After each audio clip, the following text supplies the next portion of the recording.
So, good morning. Naami karon diri sa blat no kay mang-harvest na mi sa amuang mais. So, pila ka adlaw na ako sa Marbel guys kay nag-eskwela man ta. So, karon abot ko diri na anay mga napanit oh. Pila na ni kasako ka. Oh, wa pa ni na human gyud. Hasta pa ni dito sa ubos. So, kulang ang among tao, kulang among mang-harvest ay. Yan guys oh. Pag yun na human oh. Padong dito sa ubos. Ayo pa kay na. So mao ni ang among tirahan karon. Paabot kami sa among mga ubang trabahante. Kung asa na sila. Gisundo pa sila. Ito guys no, after how many years kapalit sa putag mais. Kay dugay na nako ni wala na himo ning ingon ani. Ila na katuig. Now diri ang ani ang amo ang ginahimo sa una sa amo ang bukid. Hapit lagi sa madaot dayo may nang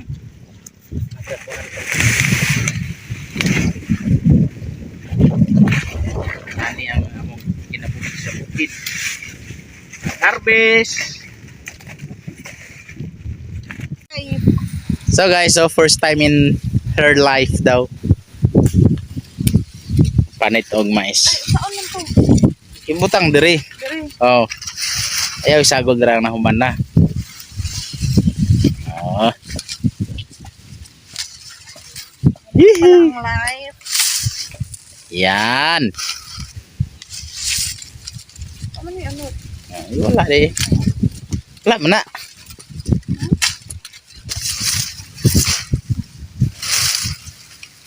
Sige.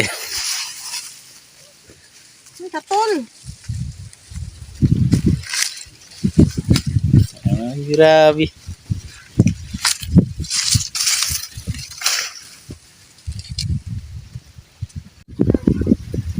So guys, ano ninyo ang ako ang asawa ko nagpanit siya.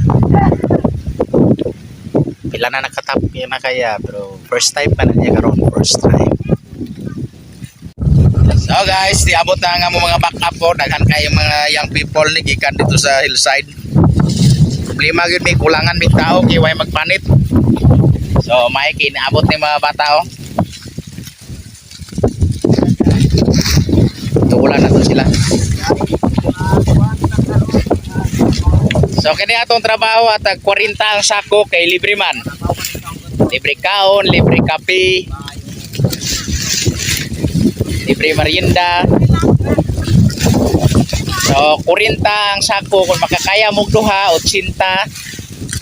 Kaya mo pulo yahay. Mao ni sila oh. Siya di mahurot pero problema na mo ang sa ubos wala pa na magtapas. Yan ang tapas. Wala pa man nagkaban yan. Pero sige lang. Hinay-hinay lang. Kung sa iba kaya rong adlaw mao lang sa manay ginaigon nila pag may tinanim may anihin. So karon guys no, hapit naman ang udto. Luto na igsudan. Kay ang amo mga mamanitay mga bata tuwa dito. Nay nagatapas. Nay nagapanit. So ang pila na ni kasako ang nahuman.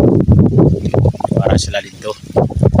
So nagready sa mesa ilang paniudto and after this maniudto na mi. So dana mo karon sinabaw nga isda o nitip manok. So guys, nagpadayon mi karon sa among trabaho. Ayan. Ang manit ang uban. CDM nagsulod sa sako.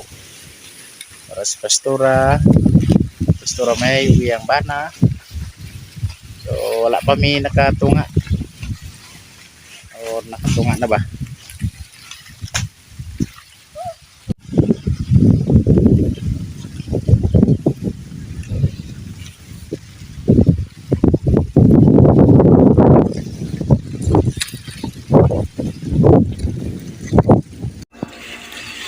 So dere mao na niyang among ikaduhang pagbalik kay wala pa man sila pastor sa Liman.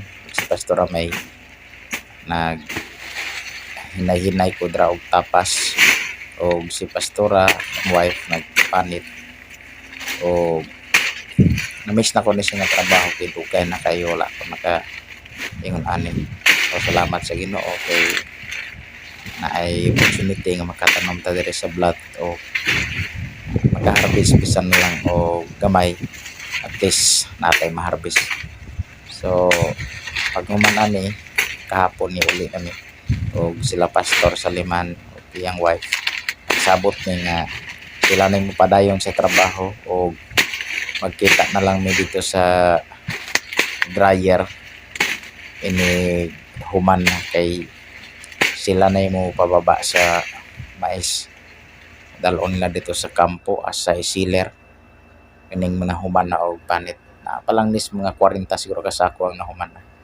So, salamat sa Ginoo o salamat sa inyo ang pagtanaw. Pastor and Mrs. Saliman, God bless in you. To God be the glory.